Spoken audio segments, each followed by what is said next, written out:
Welcome to the Mindfulness Meditation Podcast. I'm your host, Dawn Eshelman. Every Wednesday at the Rubin Museum of Art in Chelsea, we present a meditation session led by a prominent meditation teacher from the New York area.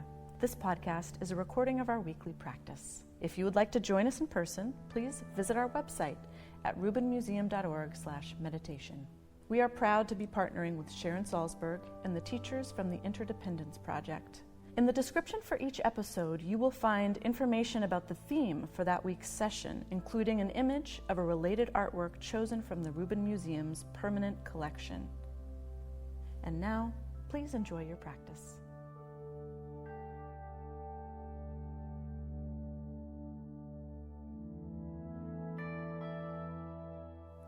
Kimberly Brown is the executive director, as I mentioned, of the Interdependence Project and a graduate of its meditation teacher training program. She leads mindfulness and compassion classes, workshops, and retreats for groups and individuals in New York City. Kim studies American and Tibetan Buddhism and practices loving-kindness meditation. Her teaching methods integrate depth psychology, compassion training, and traditional Buddhist techniques as a means to help everyone reconnect to their inherent clarity and openness. Please welcome her back, Kimberly Brown.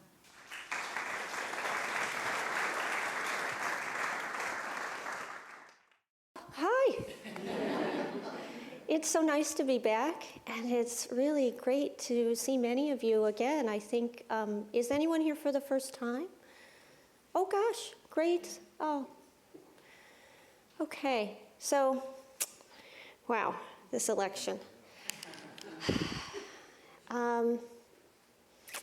If you're feeling like me and many of the people I know, the past 6 months have been really unsettling. Very disturbing. Welcome We've seen our politicians and every Wednesday at the Rubin our Museum political Chelsea, parties behaving very badly, right? Saying malicious, unkind things. There have been lies and pettiness. We've also seen our fellow citizens behaving dangerously, violently, expressing racism and hatred and misogyny. I have found it really shocking and have felt somewhat discouraged through this. So this theme today, keeping calm during election week, this bodhisattva is the representation of keeping calm. And keeping calm is an aspect of wisdom, of understanding. Okay? The bodhisattva is said to be a being, in this case it seems to be a human being, that have chosen to work with their mind and their heart to understand our deep connection and responsibility for each other, and to help others also come to that recognition. When I first started studying meditation and Buddhism, around a decade ago, some of my teachers are very devout Buddhists, and they would say things like, Kim, if you're in trouble, you can just call on the Buddha and the Bodhisattvas and they'll help you. And I was like, not so sure about that. And one of my teachers even said, Kim, they'll come because it's their job. They signed up for it. But I'm not a mystical person, and I don't even consider myself a spiritual person, right? So then, about 5 years ago, I was in a really difficult time in my life. One of my parents was dying, and I didn't have a job. I had had a breakup and was living alone and feeling very lonely. And at this time in my life, I really had so much distress. My mind was very wild. I was very sad, very anxious, and I didn't really know how to get out of that, despite my meditation practice. I went to a doctor's appointment on the Upper West Side, and on my way there in the subway, I got lost. I took the wrong train.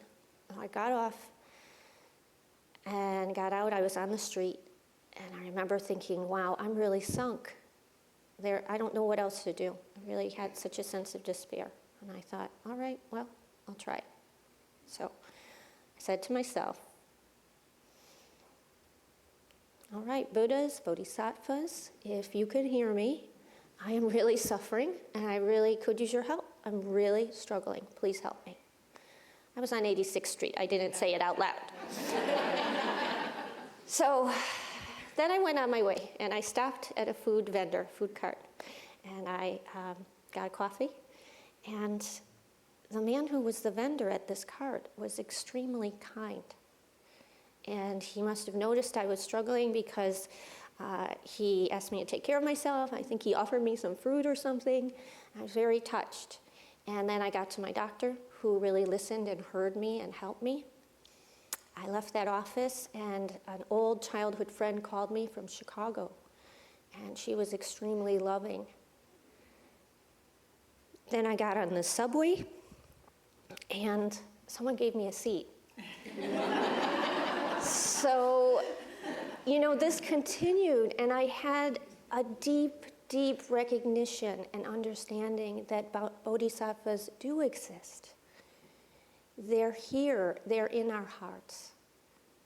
Each one of us have the capacity and the ability to develop our kindness, to develop our wisdom and our understanding so that we can benefit ourselves and others. And it's happening all around us all the time. We just miss it, okay? Because we notice, the negative things, right? You're being in this room today and taking the time to work with your mind and your heart suggests that you are choosing the path of the bodhisattva, okay? And that means everyone to your right, to your left, back and front is a bodhisattva. And one of the reasons it's important to recognize that is because we do have a lot of problems that we need to work on. They're real, we're not ignoring that. And in order to solve them, we need to have confidence in ourselves and in each other, that we can do this together. Okay? We need to really remember it.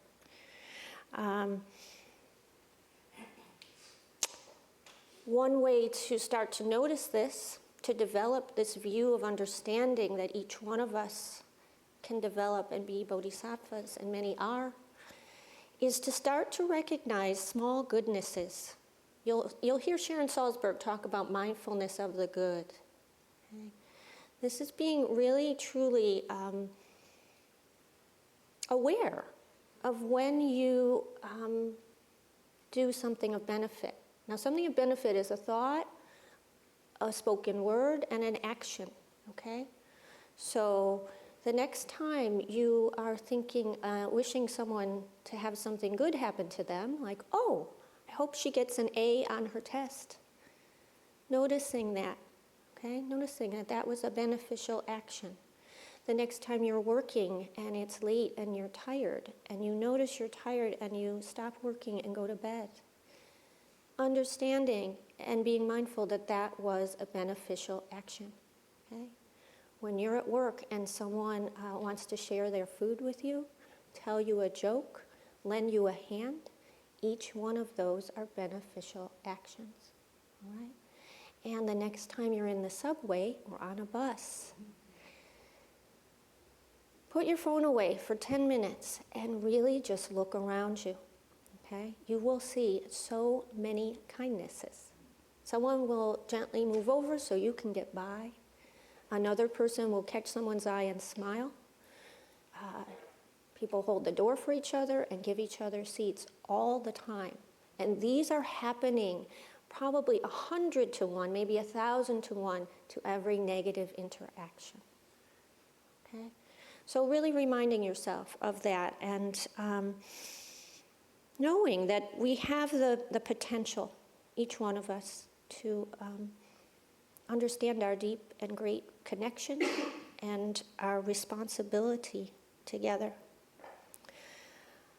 Another practice we can use this week to keep calm, it's a very radical practice. It is turning off your television and your computer and your phone. Practice this every day for at least 10 minutes. Try it, right? At least 10 minutes. Just give it a try. Also, one way to do is put your phone down and go for a walk. Okay, just be with yourself. That helps stop this steady stream of negative, fearful things. If you're really feeling in great distress, we'll practice this together, some mindfulness of body practice. Okay? If you're like me, it kind of goes like this. My husband's watching the television and we have it on the news and it says something about the opposing candidate and I think, oh my God, what if this candidate wins? And then my mind starts to really go wild about what the Supreme Court's going to look like, about the environment, about, oh my God, taxes. It goes, okay? But we're right here, right now. No one's won this election yet. As far as I know, President Obama is still the president, okay?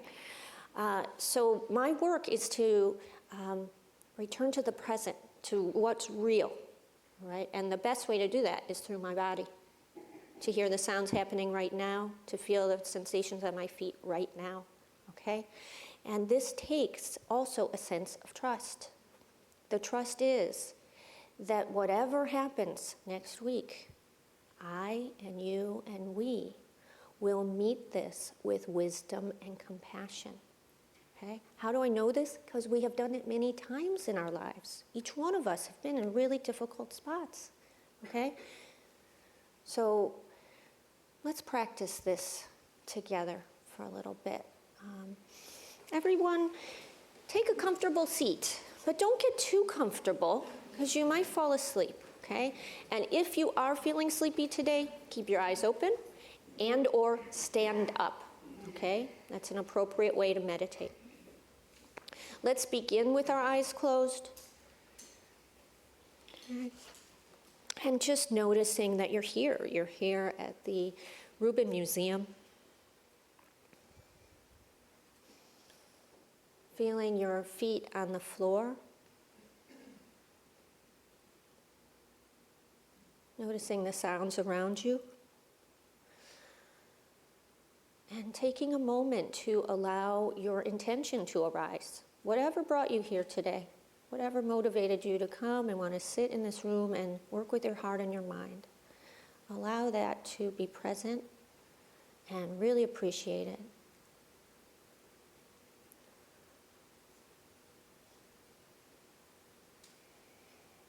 And recognize for a moment all of the beings and people that have enabled you to be here today.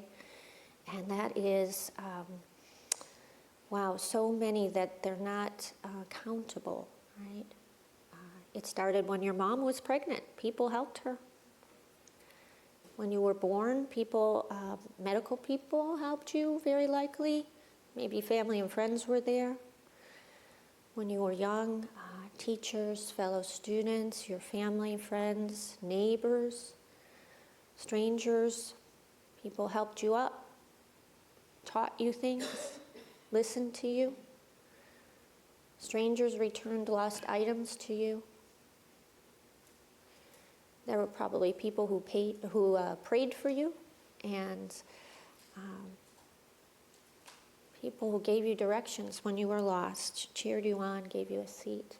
That continued throughout your life to this moment. Many, many beings and people supporting you today. Right here, right now, everyone in this room is supporting you. And this will continue throughout your lifetime.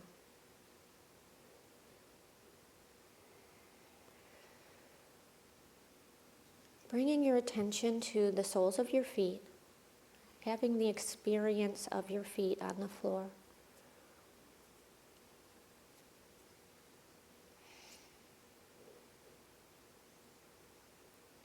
Noticing the palms of your hands. Feeling your seat. Relaxing your belly. Bringing your attention to the center of your chest. Noticing your shoulder blades. Gently feeling your forehead and your cheeks and your jaw. Allowing sound to enter your ears.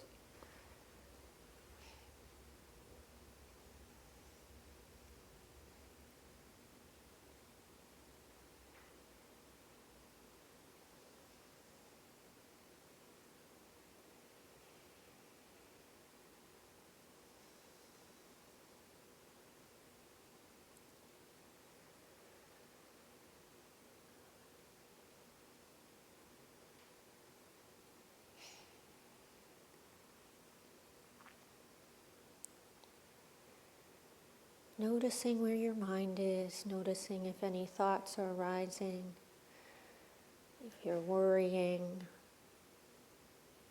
and just coming back, gathering your attention to the soles of your feet, feeling your seat, bringing your attention to your belly, to the center of your chest, your heart center. Gently noticing your forehead and your cheeks and your jaw. Allowing sound to enter your ears.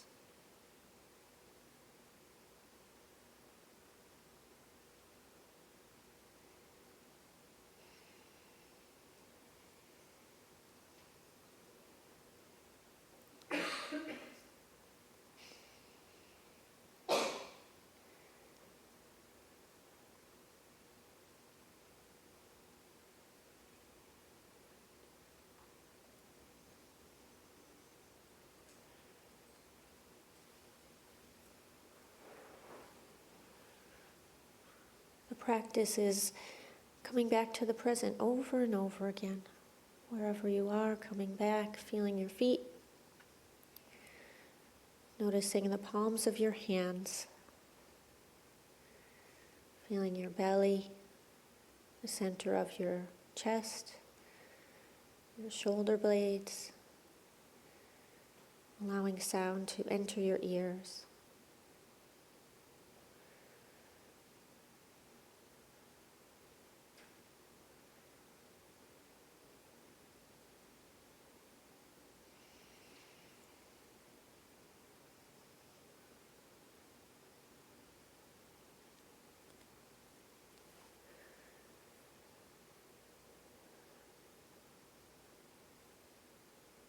Allowing sound to enter your ears.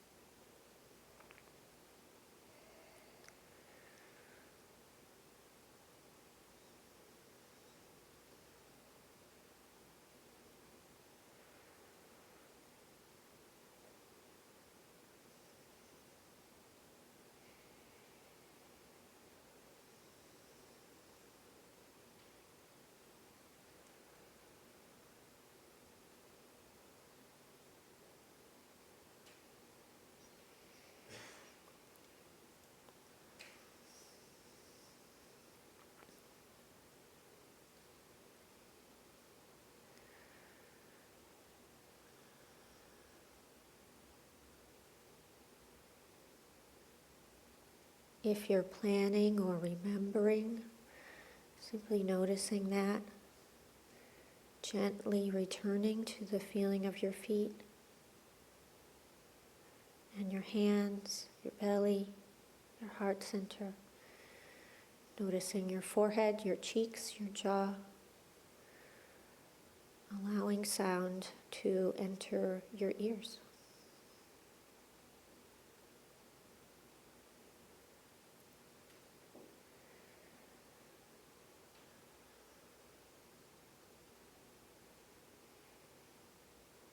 Resting in this moment.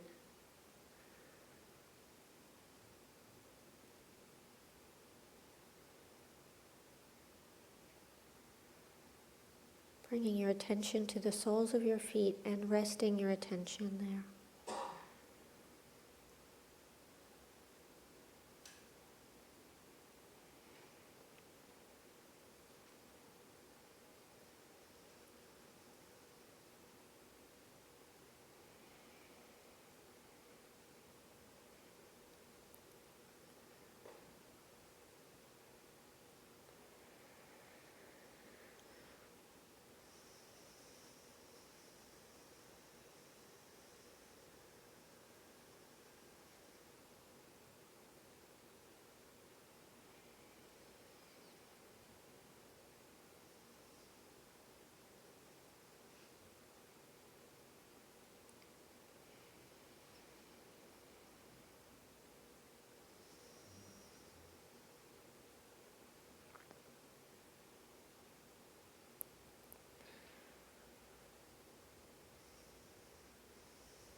If you've moved your attention from your feet, noticing that, kindly gathering your attention back to your feet, the soles of your feet.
One of the Tibetan words for meditation is familiarity,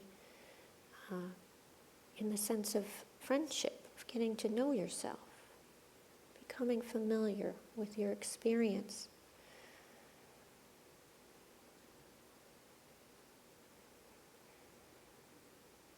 And so,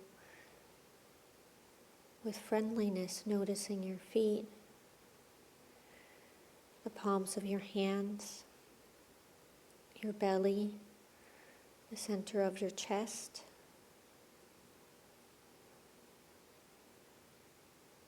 Noticing your shoulder blades and the back of your head, your forehead, your cheeks, your jaw. Resting in sound. If you're falling asleep, gently opening your eyes, gazing in front of you.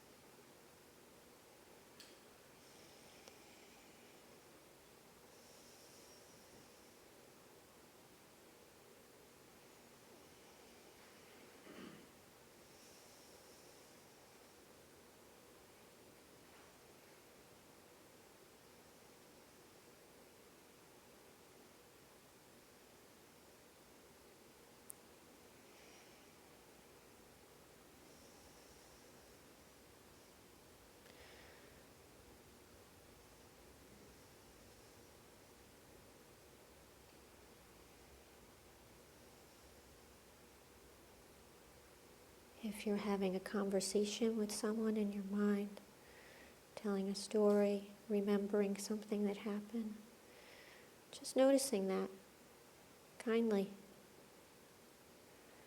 and choosing to move your attention to the physical sensation of your feet,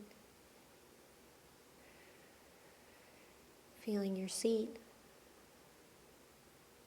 relaxing your belly, opening your heart center,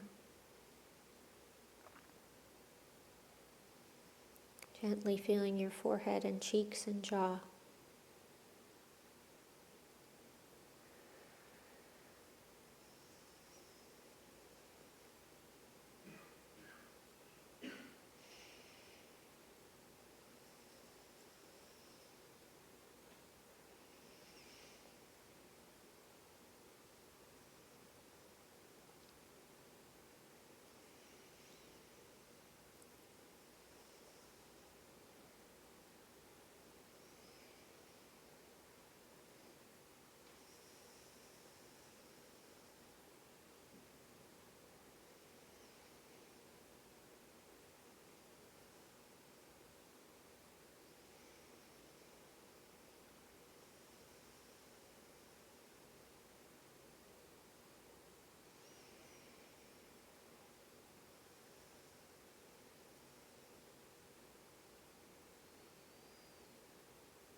And taking a moment to offer loving kindness to yourself, repeating silently to yourself, may I be safe, may I be free from suffering, may I be happy. May I be safe, may I be free from suffering, may I be happy. May I be safe, may I be free from suffering, may I be happy. Taking a moment to offer that to yourself silently.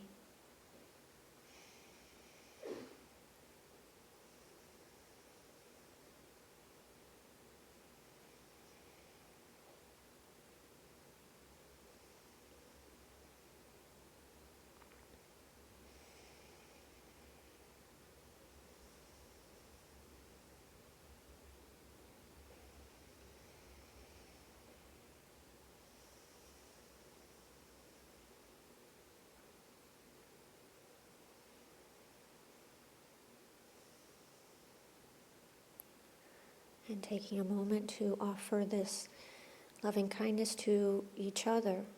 May we be safe. May we be free from suffering. May we be happy. Everyone in this room, may we be safe. May we be free from suffering. May we be happy. May we be safe. May we be free from suffering. May we be happy. Silently offering that.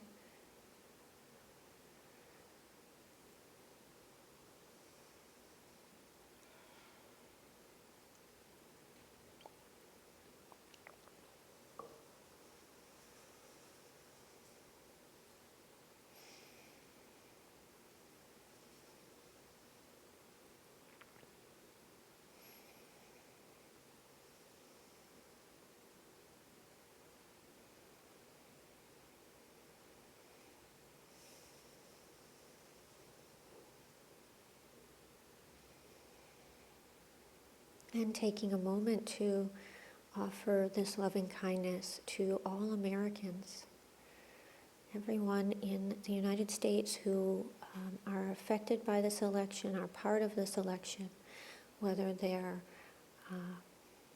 for your candidate or not. May we be safe. May we be free from suffering. May we be happy. May we be safe. May we be free from suffering. May we be happy. May we be safe. May we be free from suffering. May we be happy. And just taking a moment to offer that. So you're giving all Americans a gift.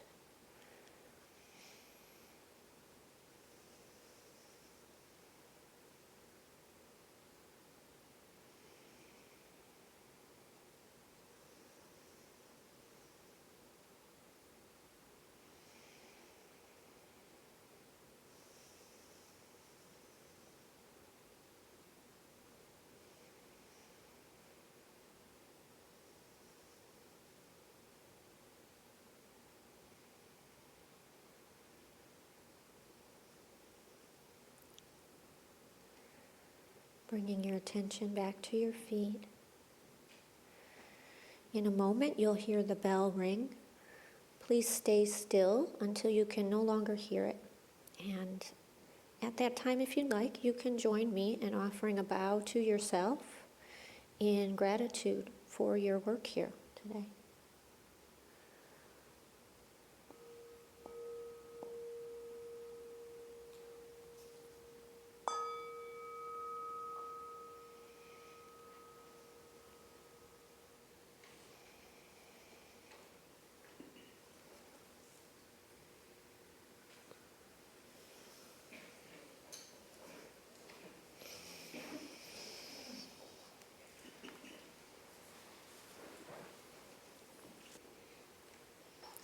Thanks, everyone.